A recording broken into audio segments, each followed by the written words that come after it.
Good morning बच्चों। Good morning बच्चों, कैसे हो तुम सब और कैसी चल रही है तुम्हारी नवोदय की तैयारी। आज की कक्षा में मैं एक और सैंपल पेपर लेकर आई हूँ बेटा, जो हमारा मॉडल टेस्ट पेपर रहेगा। तो चलिए क्लास को शुरू करते हैं।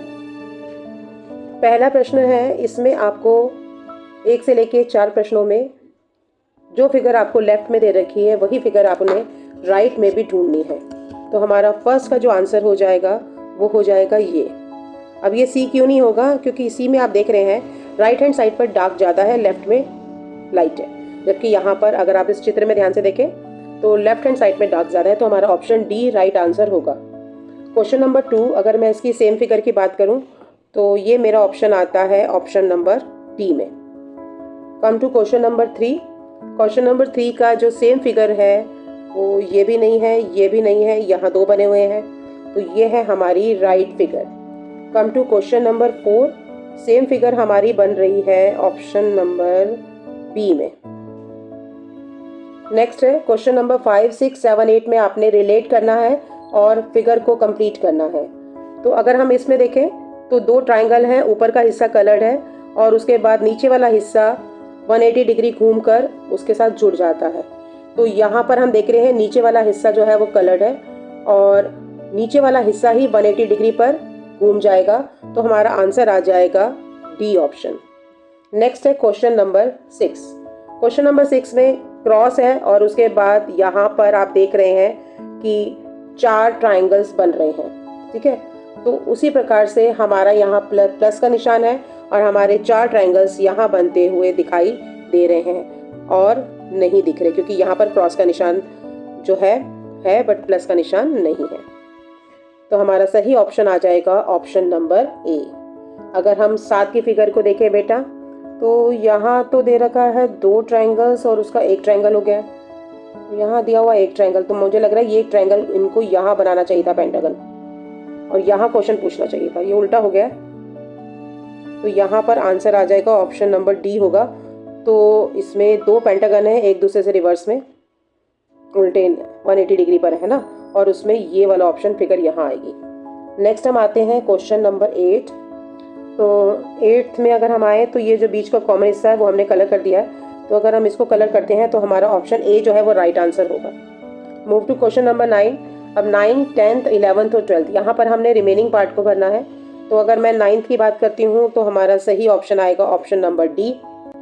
10th में अगर मैं बात करती हूँ तो ये आएगा आपका ऑप्शन नंबर डी, इसको कंप्लीट करता हुआ दिख रहा है, क्योंकि इसी साइड पर ये ऐसे बनेगा, ये यहाँ कंप्लीट होगा ना इस तरफ। तो ये इसमें भी नहीं है, इसमें भी नहीं है और इसमें भी नहीं है, ठीक है। अगर मैं 11th की बात करती हूँ तो हमारा जो ट्राइंगल का हिस्सा है वो इस तरह से बनेगा, तो ये भी नहीं है, ये भी नहीं है, इसको टच नहीं करता वर्टिसेस को। हमारा ऑप्शन बी जो है वो राइट आंसर होगा। 12th की बात करती हूँ तो मैं यहाँ सिंपल बना सकती हूँ, तो ये मुझे पता चल रहा है मेरा ऑप्शन ए जो है वो राइट आंसर है। नेक्स्ट हम बात करते हैं क्वेश्चन नंबर 13 की। अब 13 में क्या करना है, 4 फिगर में से एक फिगर जो है वो अलग होगी। तो अगर हम इन बिंदुओं को गिनते हैं तो हमारे बिंदु आते हैं, तो हमारे बिंदु आ रहे हैं 9 और 9, 9, तो ये अलग है, ये 7 बिंदु दिखा रहा है, तो ऑप्शन सी जो है वो राइट आंसर होगा। क्वेश्चन नंबर 14th में आप देख रहे हैं जो सर्कल है उसके नीचे ओवल है, तो हमारा रेक्टेंगल के अंदर स्क्वायर है और यहाँ ओवल के अंदर सर्कल है, तो ये टोटली डिफरेंट है क्योंकि रेक्टेंगल के अंदर ही रेक्टेंगल आ रहा है। 14th का डी होगा। 15th में अगर हम देखते हैं तो मुझे ये रूल्ड आउट लग रहा है, क्योंकि इसके ऊपर और नीचे कहीं भी 3 नहीं आ रहा, ये 4 बार 8 ऊपर आ रहा है, 4 बार 8 नीचे आ रहा है। नेक्स्ट हम बात करते हैं क्वेश्चन नंबर 16th की। तो हम यहाँ देखिए परछाई जो है वो थोड़ी सी जगह छोड़ के बन रही है, जगह छोड़ के बन रही है, जगह छोड़ के बन रही है, जबकि इसमें इसके बिल्कुल पीछे बन रही है ना। तो यहाँ पर 16th का ऑप्शन बी जो आंसर होगा। नेक्स्ट क्वेश्चन है मिरर इमेज के क्वेश्चन है। तो अगर मैं 17th की बात करती हूँ तो इसकी मिरर इमेज जो है वो अपोजिट बन जाएगी, तो ये जो फैन इस तरफ है वो फैन इस तरफ हो जाएगा, तो हमारा ऑप्शन बी जो है वो राइट आंसर है। नेक्स्ट है क्वेश्चन नंबर 18 की मैं बात करूँ तो मेरी जो सीक्वेंस है वो उल्टी हो जाएगी। तो यहाँ आप देख रहे हैं कि ये जो है ये वाटर इमेज का काम कर रहा है, तो यहाँ पर क्या हो जाएगा, एफ जो है वो उल्टा हो जाएगा।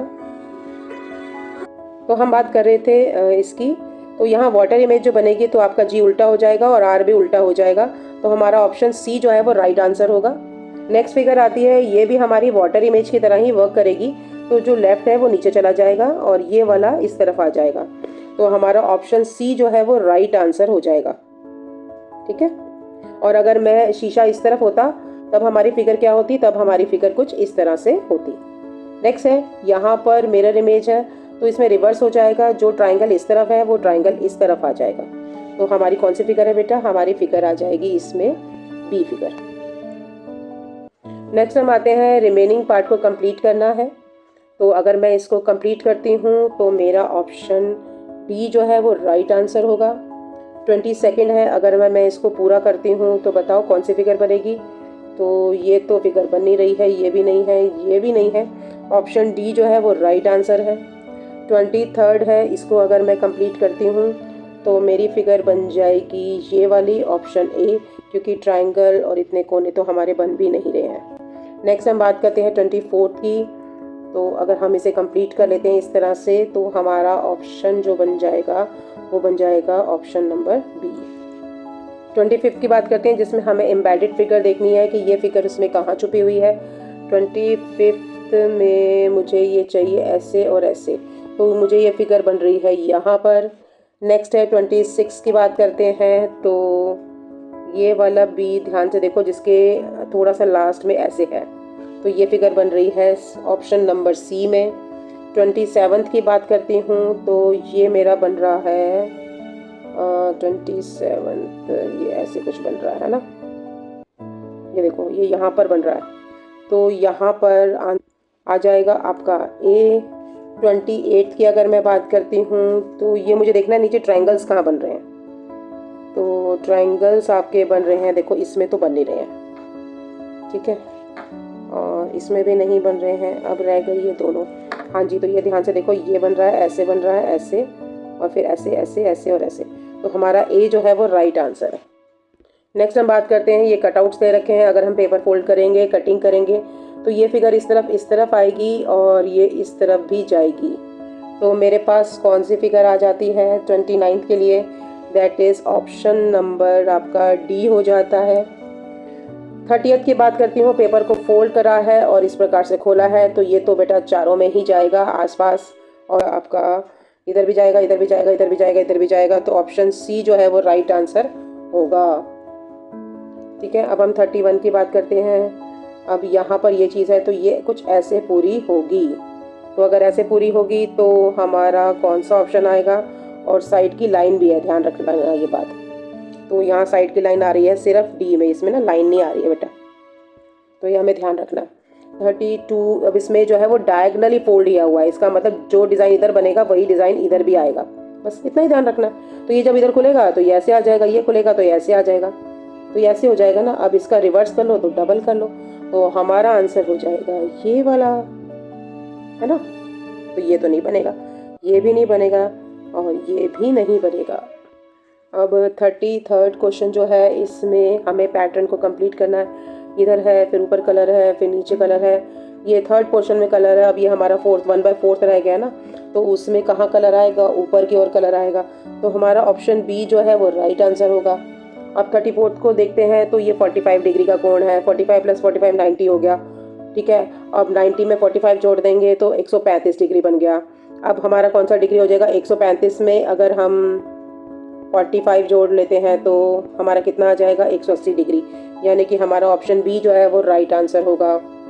ठीक है, अब 35 की बात करते हैं, तो यहाँ पर एक लाइन है, फिर 2 लाइन है, और फिर उसके बाद 4 लाइनें हैं, तो हमारी 8 लाइनें हो जाएंगी, तो हमारा आंसर आ जाएगा बी, इसमें है हमारी 8 लाइन्स। तो नेक्स्ट हम बात करते हैं 36 की, ए बी सी, तो यहाँ पर ए जो है वो सेकंड नंबर पे चला गया है, और उससे नेक्स्ट में ए जो है वो थर्ड नंबर पे चला गया है। अब कौन से नंबर पे आएगा, ए फर्स्ट नंबर पे आएगा, है ना। तो यहाँ पर ए फर्स्ट नंबर पे कहाँ पर है, ये रहा, और बी को देखो, पहले सेकंड पे था, फिर थर्ड पे था, फिर फर्स्ट पे था, तो आप किस में आ जाएगा, बी सेकंड में आ जाएगा। ए फर्स्ट पे है, बी सेकंड में है, तो थर्ड तो सी होगा ही, तो हमारा ऑप्शन बी जो है वो राइट आंसर होगा। नेक्स्ट हम बात करते हैं, इसमें क्या करना है, हमें फिगर को कंप्लीट करना है इन चारों को मिलाकर। अब इन चारों को मिलाएंगे तो हमारा बनेगा रेक्टेंगल, तो हमारा आंसर आ जाएगा ऑप्शन ए। अब हम 38 की बात करते हैं। तो अब इन 4 ट्राइंगल्स को मिलाना है मुझे। तो यहाँ तो 4 ट्राइंगल नहीं बन रहे हैं। यहाँ 1 2 और मुझे यहाँ पर 3 ट्राइंगल दिख रहे हैं 38 में, है ना। यहाँ भी नहीं है। अब मुझे यहाँ गिनने कितने ट्राइंगल हैं, 1 और ये हो गए 2 और ये 3 और ये 4। तो हमारा ऑप्शन सी जो है वो राइट आंसर है। ध्यान से देखो, इसमें हमें 4 ट्राइंगल आसानी से दिख रहे हैं, है ना। अब हम 39 की बात करते हैं। इसको अगर हम जोड़ेंगे तो हमारा आ जाएगा, देखो इन दोनों में से एक पॉसिबिलिटी है, ये दोनों तो रूल्ड आउट हो गए, बट हमने देखना है ये चारों लाइनें एक जैसी हैं। इसका मतलब 1 2 3 4 लाइनें एक जैसी हैं और ये ऐसे हो जाएगा। तो हमारा ऑप्शन बी जो है वो राइट आंसर आएगा, क्योंकि इसमें ट्राइंगल बड़ा हो रहा है। नेक्स्ट है क्वेश्चन नंबर आपका 40 में अगर इसको जोड़ते हैं तो हमारा आ जाएगा 2 3 4 5 6 7 8। तो यहाँ पर ये फिगर बन जाएगी, ऑप्शन नंबर हमारा आ जाएगा सी, जो है ये फिगर सही बना रहा है। नेक्स्ट हम आते हैं मैथ्स के क्वेश्चन पे। ये हमारा पार्ट 2 है और यहाँ पर हम करेंगे प्रश्न। 41 क्वेश्चन है, 41वां प्रश्न है। 15 25 और 24 इनका एलसीएम निकालना है। एलसीएम निकालते हैं हम। तो हमारा एलसीएम क्या आ जाएगा, 2 6 12, फिर 25 और फिर 15 और फिर 3 3 5 15, 25 2 और फिर आ जाएगा 5 5 5 और 2। अब हम इसको करेंगे गुणा, 2 दूनी 4 4 दिए 12 12 पंजे 60 60 पंजे 300 300 दूनी 600। तो हमारा उत्तर आ जाएगा 600। नेक्स्ट क्वेश्चन है, कोई धन हर वर्ष दुगना हो जाता है। यानी यहाँ पर अगर मैं वर्ष लिखूँ 1 वर्ष और यहाँ लिखती हूँ धन, तो ये हो जाता है 2 टाइम्स। दूसरे वर्ष में कितना हो जाएगा, 4 गुना, और तीसरे वर्ष में हो जाएगा 8 गुना। तो हमें कितने वर्ष लग जाएंगे, हमें लग जाएंगे 3 वर्ष। ठीक है, अगर आप ऐसे टेबल बनाएंगे ना बेटा तो ये काम जल्दी हो जाएगा।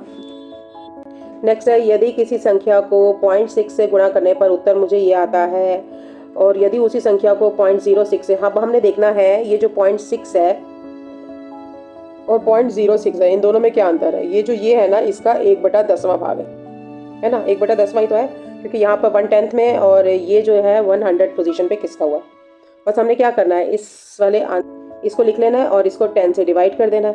10 से डिवाइड करने की जो डेसिमल जो है 8 के बाद लग रहा है, अब वो लग जाएगा 7.75.862 आंसर आ जाएगा अगर मैं इसको 0.06 से मल्टीप्लाई करती हूँ। तो मेरा कौन सा ऑप्शन आ जाएगा, ऑप्शन सी जो है वो राइट आंसर होगा। नहीं तो आप इसको उससे गुणा कीजिए और फिर इसे डिवाइड कीजिए, फिर भी आपको यही आंसर मिलेगा। मैंने आपको शॉर्टकट तरीका बताया। नेक्स्ट क्वेश्चन है हमारा कि देव ने 150 रुपये के आम 4 रुपये प्रति आम के भाव से खरीदे। ठीक है, इसमें से 30 आम जो है वो सड़ गए हैं और शेष आम को उसने 65 रुपये प्रति दर्जन के भाव से बेच दिया। तो उसका लाभ या हानि बताना है। बहुत ही आसान क्वेश्चन है। सबसे पहले हम उसका कॉस्ट प्राइस निकालेंगे, आम का कॉस्ट प्राइस, यानी कि क्रय मूल्य कितना है। कितने आम खरीदे उसने, 150 के क्या रेट था, 4 रुपये के हिसाब से। ठीक है, 15 चौक 60 यानी 600 रुपये के तो उसने आम खरीदे हैं। ठीक है, अब इन 150 आम में से कितने आम सड़ गए हैं, 30 आम सड़ गए हैं। कितने रह गए, 120 आम रह गए। ठीक है, अब शेष आम को उसने 65 रुपये प्रति दर्जन के, पहले तो हम इसको दर्जन में बदलेंगे। 120 आम है तो उसको हम दर्जन के लिए 12 से डिवाइड करेंगे, तो मेरे पास आ गए 10 दर्जन आम। अब एक दर्जन की कीमत उसने कितनी बताई है, 65 रुपये की, तो 10 दर्जन की कितनी हो जाएगी, 650 रुपये की। ठीक है, खरीदे कितने में थे, 600 रुपये में, बेच कितने में रहा है, 650 में रहा है। तो उसको क्या होगा, कितना क्या होगा, उसको लाभ होगा। कितने का लाभ होगा, 50 रुपये का उसको लाभ हुआ। नेक्स्ट क्वेश्चन है, एक हॉस्टल में 960 विद्यार्थियों के लिए 40 दिन का राशन का सामान है। यानी स्टूडेंट कितने हैं, 960, कितने दिन का सामान है, 40 का। ठीक है, तो बताओ 1200 विद्यार्थियों के लिए यही सामान, यानी कि इक्वल टू लग जाएगा। और यहाँ पर विद्यार्थी कितने हैं, 1200। तो अब हमने निकालने हैं डेज।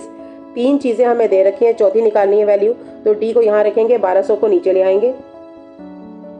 ठीक है, इधर से इधर काटेंगे, इधर से इधर काटेंगे। 4 के पहाड़े में 12, 3 3 दूनी 6, 3 3 9, 3 दूनी 6। तो ये आ जाएगा आपका आंसर 32। तो कितने दिन चलेगा, 32 दिन चलेगा। नेक्स्ट क्वेश्चन है, यदि कक्षा के 20 विद्यार्थियों की औसत उम्र 15 वर्ष है। 20 विद्यार्थियों का मतलब है, अगर मैं एक स्टूडेंट का जो एज है उसको S1 मानूं और दूसरे स्टूडेंट की S2 मानूं, तो मैं ये ऐसे 20 तक लेके जाऊंगी। तो ऐसे हमारी क्या है, उनकी एज है। और औसत निकालने के लिए क्या करते हैं, हमने जितने बच्चों की आयु ली है उनको जमा करते हैं divided by number of student. तो नंबर ऑफ स्टूडेंट कितने हैं 20 और औसत कितनी निकली है 15 निकली है। ठीक है, ये हमारा एक स्टेटमेंट है। अब वो कहता है कि यदि इसमें शिक्षक को भी शामिल कर दिया जाता है, तो यहाँ से पहले मैं निकाल लेती हूँ। यहाँ से इसका मतलब ये हुआ S1 से लेकर S20 तक मेरी वैल्यू कितनी आ गई, 20 को मैं इधर ले जाऊंगी तो ये आ गई आपकी 15 दूनी 30, तो आपकी आ गई 300। ठीक है, अब वो कहता है कि यदि इस औसत में शिक्षक को भी शामिल कर लिया जाए, यानी S1 से लेकर S20 के बाद अगर मैं टीचर की एज भी इसमें शामिल कर लेती हूँ तो ये औसत 16 हो जाती है। अब यहाँ पर मुझे बताओ, यहाँ 20 तो बच्चे हैं और 21 जो है वो टीचर है, तो टोटल बच्चे कितने हो गए 21, तो 20 की बजाय कितने हो गए अभी 21 हो गए, तो 16 गुणा 21 कर लेते हैं।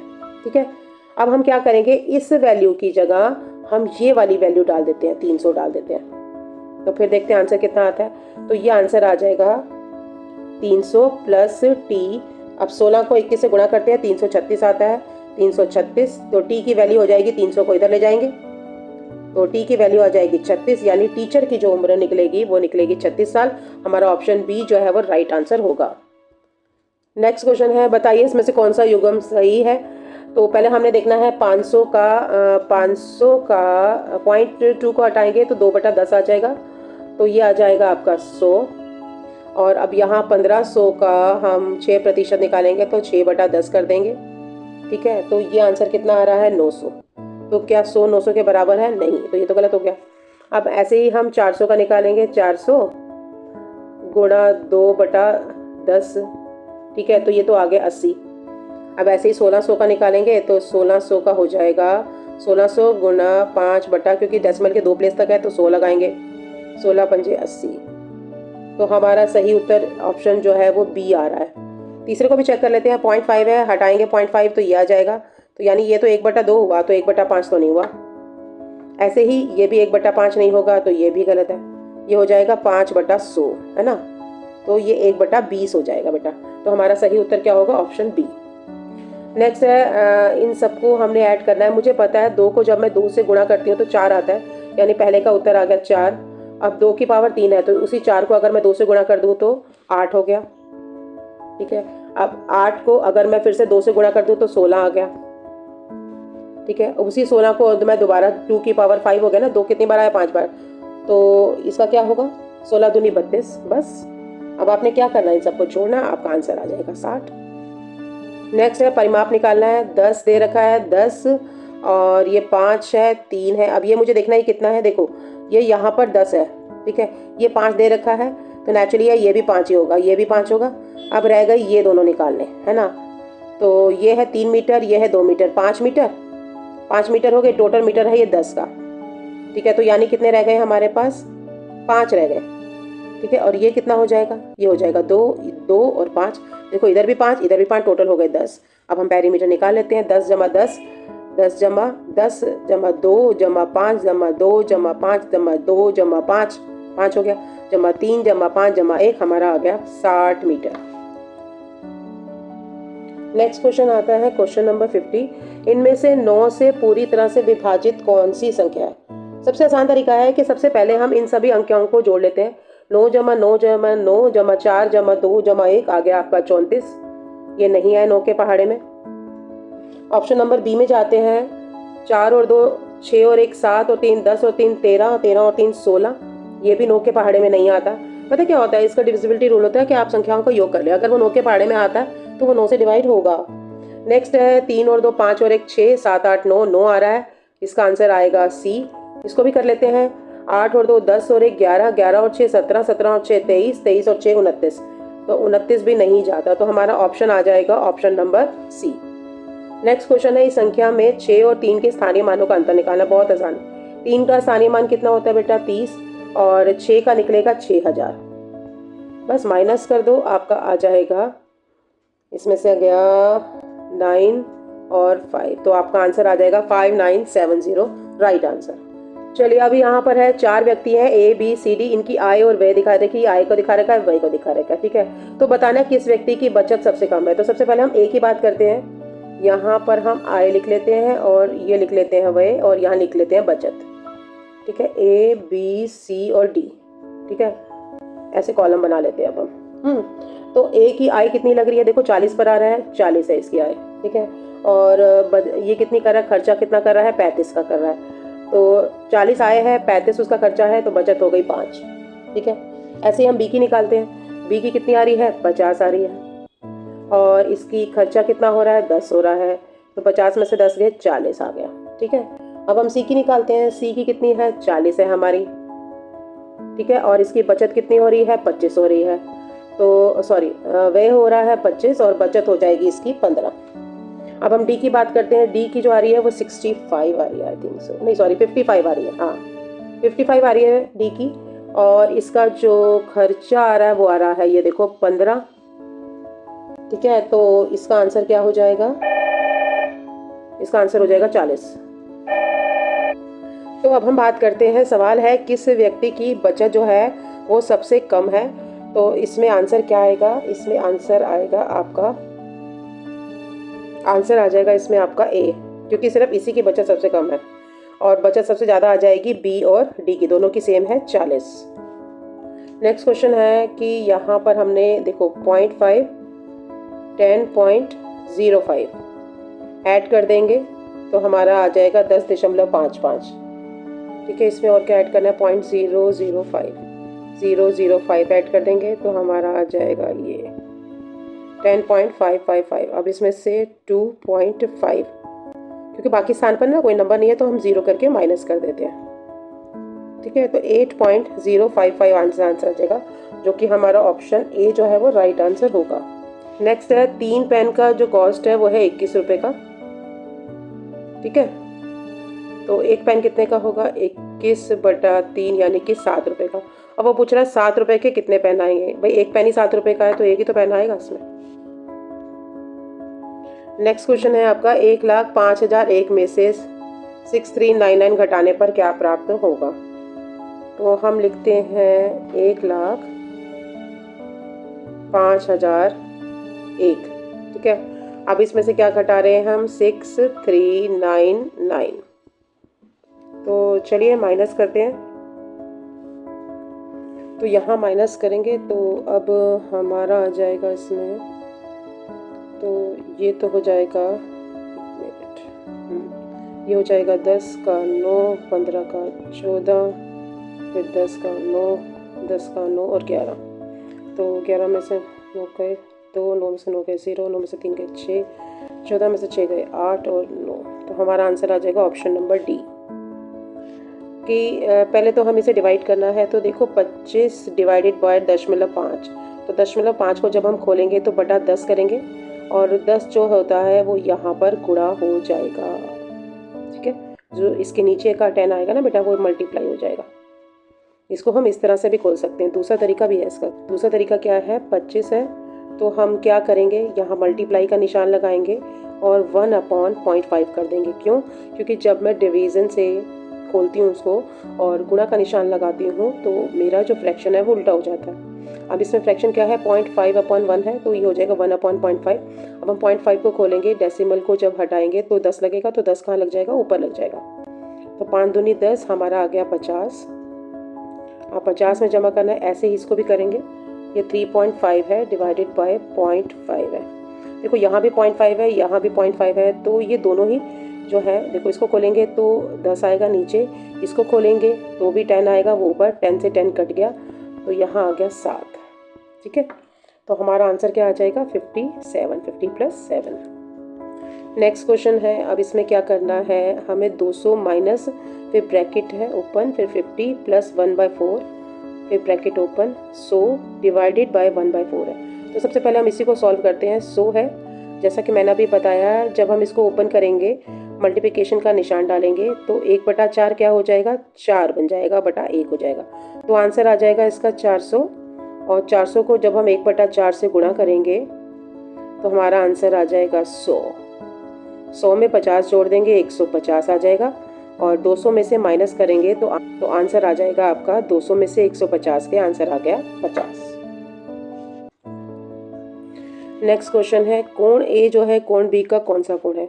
अब ये जो कोण ए है ये पूरे बी का क्या होगा, आपको पता है जब हम ए और बी को मिलाएंगे तो हमारा 180 डिग्री आएगा, है ना। तो ऐसे कोण जो आपस में मिलकर 180 डिग्री का निर्माण करते हैं इसे हम संपूरक कोण कहते हैं। तो कोण ए जो है वो कोण बी का संपूरक कोण कहलाएगा, क्योंकि इन दोनों का योग मिलकर 180 बनता है। ठीक है। नेक्स्ट है 50 रुपए का 1/5 कितना होगा। अब का की जगह हमने क्या लगाना है, गुणा का निशान लगाना है, तो आंसर आ जाएगा 10 रुपए। ये देखो इस प्रकार से आप करेंगे। नेक्स्ट क्वेश्चन है, इसका मान निकालना है। तो बेटा पहले हम एलसीएम ले लेते हैं 2, 3 और 4 का। तो हमारा एलसीएम आ जाएगा 12। तो पहले के फ्रैक्शन को हम एलसीएम से मल्टीप्लाई करेंगे, आंसर आ जाएगा 6। तो हम 6 लिख लेंगे। दूसरे के फ्रैक्शन को एलसीएम से मल्टीप्लाई करेंगे तो आ जाएगा 4 दूनी 8। ठीक है। और अब तीसरे के फ्रैक्शन को एलसीएम से जब हम गुणा करेंगे तो -9 आ जाएगा। ठीक है। 8 और 6 14, 14 में से 9 गए, आ गया आपका 5/12 आंसर आ जाएगा।